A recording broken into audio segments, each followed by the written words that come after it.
Assalamualaikum warahmatullahi wabarakatuh. Salam Om Swastiastu, Namo Buddhaya, Salam Kebajikan. Perkenalkan, saya Mahdan Ganial Parit dengan NIM 444224018 dari kelas 3B ingin menjelaskan terkait split plot, kemudian analisisnya di dalam RStudio, dan juga interpretasi dari data yang dihasilkan. Split plot ini merupakan rancangan percobaan yang digunakan ketika terdapat dua atau lebih faktor dengan tingkat pengendalian berbeda. Dalam rancangan ini, faktor utama atau main plot diterapkan pada satuan percobaan besar, sedangkan faktor kedua ataupun subplot diterapkan pada bagian kecil di dalam satuan utama tersebut. Tujuan dari rancangan ini adalah untuk menghemat biaya dan tenaga ketika pengacakan penuh sulit dilakukan, terutama jika perlakuan utama membutuhkan kondisi khusus. Analisisnya menggunakan dua tingkat galat, yaitu galat untuk main plot dan galat untuk subplot, agar hasil uji statistik lebih tepat. Nah, konsep dari subplot ini atau split plot ini itu menggunakan dua plot. Yang pertama itu adalah main plot, yaitu faktor pertama. Di sini contohnya adalah V. Nah, yang kedua adalah faktor kedua atau F yang berperan sebagai subplot. Nah, dalam penyusunannya seperti ini, di mana dalam satu main plot itu terdiri dari subplot-subplot yang ada di faktor kedua tersebut. Nah, tujuannya kan tadi dibilang untuk keterbatasan dalam biaya atau tenaga dan juga bisa dalam keterbatasan dalam pengacakan dengan pola-pola tertentu. Nah, split plot ini dapat digunakan ketika kita melakukan percobaan penelitian dengan menggunakan instansi-instansi tertentu gitu. Contohnya ketika kita melakukan penelitian dengan drip irrigation dan juga sprinkler irrigation. Nah, di situ kan kita perlu yang namanya instansi perpipaan, instalasi perpipaan. Nah, instalasi perpipaan itu kan tentu kita tidak bisa melakukan pengacakan secara tertentu atau secara acak yang gimana-gimana, karena kita memerlukan perpipaan itu dengan blok-blok tertentu. Makanya digunakan split plot ini untuk mempermudah hal tersebut. Nah, di dalam analisis ini saya menggunakan data dari jurnal yang berjudul Pengaruh Pemberian Pupuk Organik Cair Berbahan Limbah Tahu dan Air Cucian Beras Terhadap Pertumbuhan Tanaman Sawi atau Brassica sinensis dengan parameter respons yang diukur itu merupakan tinggi dari tanaman sawi atau Brassica sinensis itu. Nah, di sini terdapat faktor pertama yaitu P1, P2, dan P3 di mana P1 itu merupakan variabel POC dengan air limbah tahu, kemudian variabel kedua ini merupakan POC dari air cucian beras, dan P3 ini merupakan kedua POC yang dicampur. Sedangkan faktor keduanya terdiri dari 4 variabel, mohon maaf, yaitu K1, K2, dan K3, dan juga K4. Nah, K1 ini merupakan kadar pemberian POC itu 0%, sedangkan K2 ini 10%, K3 ini 15%, dan K4 itu 20%. Nah, kemudian untuk penyusunan data di dalam Notepad itu dapat kita urutkan dulu berdasarkan blok atau ulangan. Seperti dimulai dari P1 K1, kita akan mulai dari ulangan 1 dari 25,0 ini kita akan susun sampai dengan 36,8. Ketika ini sudah, kita akan lanjut ke ulangan 2 dari 22,8 hingga 36,7, dilanjut dengan ulangan 3 dari 24,3 sampai dengan 36,2. Nah, penyusunan di dalam Notepad-nya itu seperti ini. Itu kita bisa tuliskan plot, kemudian di tab, kemudian tulis variabel pertama atau faktor pertama itu POC, kemudian faktor kedua yaitu kadar, dan terakhir adalah variabel respon. Di sini saya menamakan dengan hasil nama saya agar mempermudah dalam RStudionya. Kemudian di enter, ditulis plot, kemudian di tab lagi, kemudian ditulis faktor 1, di tab lagi faktor 2, dan tab lagi kemudian di hasil.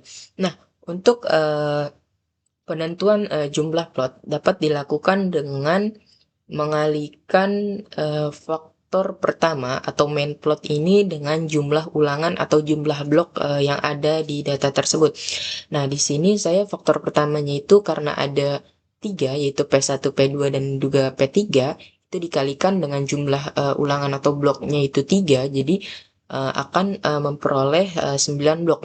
Dengan masing-masing jumlah per main plotnya itu, di satu main plot ini terdapat subplotnya itu sesuai dengan jumlah si faktor kedua. Karena ini faktor keduanya itu ada 4, yaitu K1, K2, K3, dan K4, maka di dalam satu main plot terdiri dari 4 subplot, yaitu K1, K2, K3, dan K4.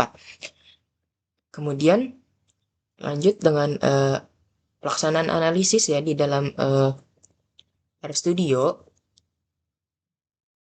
Nah, dimulai dari kita impor data dari from text reader ini, kemudian kita browse, kita cari data yang kita susun di Notepad tadi, kemudian kita open. Nah, setelah kita open, jangan lupa di bagian delimiter kita ubah menjadi tab. Nah, setelah kita tab di sini jangan lupa kita salin URL ya teman-teman untuk memperoleh alamat dari file kita. Kemudian kita import. Setelah kita import, itu kita akan susun sintaknya seperti ini. Dimulai dari di sini nama data kita tulis, kemudian readtable. Nah, readtable kemudian kita beri tanda kutip di sini. Nah, file atau alamat URL yang kita sudah salin tadi kita tempel di sini. Kemudian koma, header dengan kita tulis true. Kemudian di run.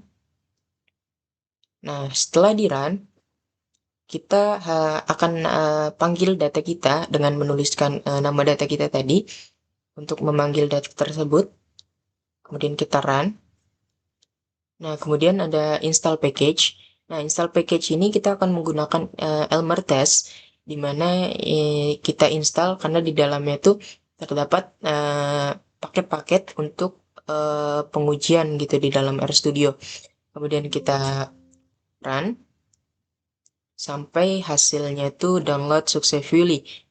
Nah, setelah itu kita tulis sintaks berikutnya yaitu library Elmer test. Nah, library Elmer test ini kemudian kita run. Nah, fungsi dari library Elmer test itu untuk mengaktifkan package agar perintah di dalam paket tersebut bisa digunakan di dalam analisis tersebut gitu. Kemudian kita tulis mode split Elmer has. Nah, kemudian kita tulis di sini adalah hasil ya atau variabel respon yang ada di dalam data kita tadi. Di sini merupakan hasil Mahdan. Kemudian di sini adalah faktor pertama yaitu main plotnya itu POC.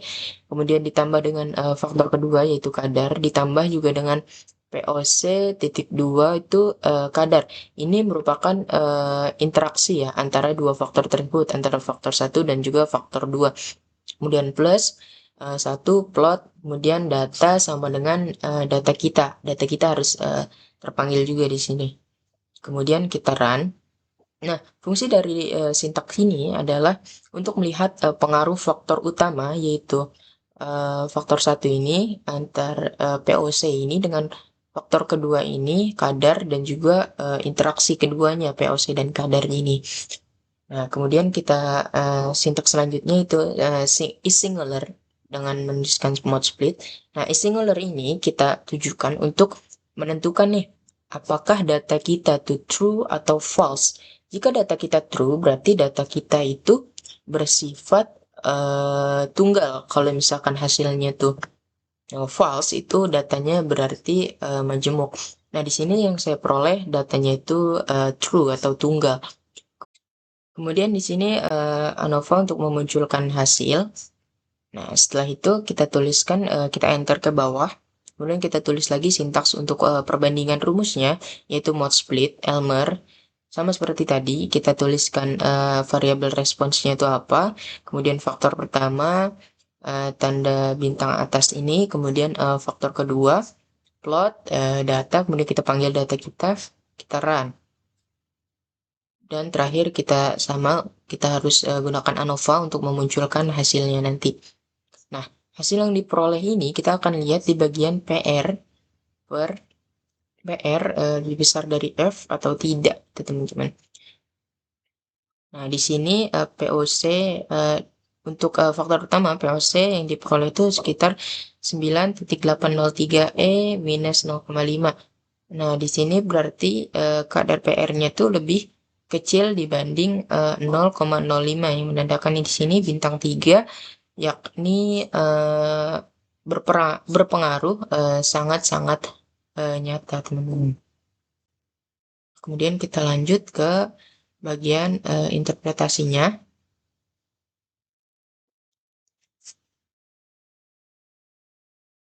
Untuk pembahasannya, kita dapat jelaskan bahwa dari ketiga variasi ini adalah faktor pertama yaitu POC, faktor kedua itu kadar, itu memberikan pengaruh sangat-sangat nyata terhadap variabel respon.